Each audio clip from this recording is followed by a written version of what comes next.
what David asked me to talk about today is what works in treating substance use disorders. And it seemed to me in order to answer that question, well, we needed to back up a little bit and talk about what are the issues that we're referring to here. So we're going to explore this mystery a little bit and then see what answers we can come up with, and then have a little conversation with all of you.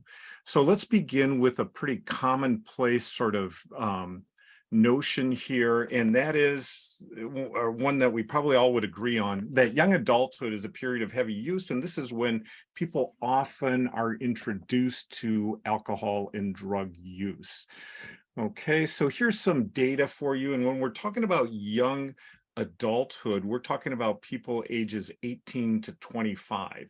So in the US, that constitutes, and I know we're talking about a broader audience here than just the US, so you need to think about this in context of your own country. But in the US, that amounts to 20 plus million people. So it's a lot of people. I'm sorry, it's 34 million people. So it's a lot of people. And when surveys are done each year looking at substance use amongst that group, 1 in 3 report that in the last 30 days, they've been engaged in binge drinking. And by binge drinking, we mean having 5 or more drinks on a drinking occasion. And when we talk about drinks, we're talking about standard drinks. And I'll come back to that in a little while. So 1 in 3 are drinking at a level that would be defined as binge drinking. And 1 in 11 are engaging in what's known as heavy drinking. And heavy drinking is defined as one of those binge episodes, 5 or more drinks, happening 5 or more times in the past 30 days.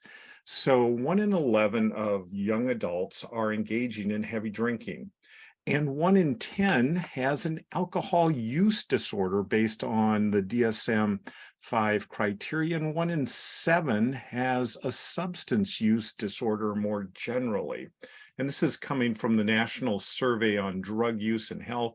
And this is data from the 2018 survey. It's done every year, but the data always lags behind a little bit. And I chose those because they were pre-pandemic, and some things have been just a little bit different during the pandemic. And then lastly, we know that THC use has been on the rise with sort of the green wave rolling across, in particular the US, but other parts of the world as well. And we now see that greater than 43% of 19 to 22-year-olds report THC use in the past year, so a little under half. So that's a lot of people. So let me ask the first question, if I could, for all of you to put in the chat box there.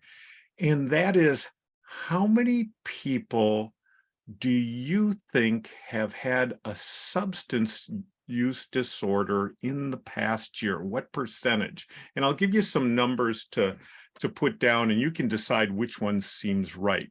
Do you think it is 30% of the US population? And we're going to focus on the US here.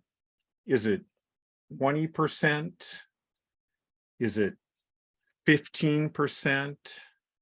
Is it 7.5%? Which of those do you think most accurately describe how many people have had a use disorder in the past year? So let's take a look at our chat box. What do you see in there, David? What's showing up? I'm seeing a lot of 30%, 30%, 30%, 7.5, 40, 20, 30. So in that rather broad range. And we did have a question of what is THC? So I think the active ingredient in cannabis, is that the best way to? Yeah, it's the psychoactive piece. It's what people use in order to achieve the high. So when people talk about recreational marijuana use or cannabis use, that's what they're going after. We at PRI, the organization I work for, Prevention Research Institute, we make a differentiation between THC and CBD. CBD is where most of the medicinal effects of cannabis use are, and THC is what people use recreationally in order to get high. All right, so a nice blend here. Now, what's really interesting about that is our perception of base rates about how much something is happening can really be determined by where we work, who we spend time with, and the media we pay attention to. Here's a figure that we use in one of our programs, Prime for Life at PRI. And this is based on some of the same data I was just telling you about. This came from the 2018 data, which shows about 92.6% of the US population had no substance use disorder in the past year.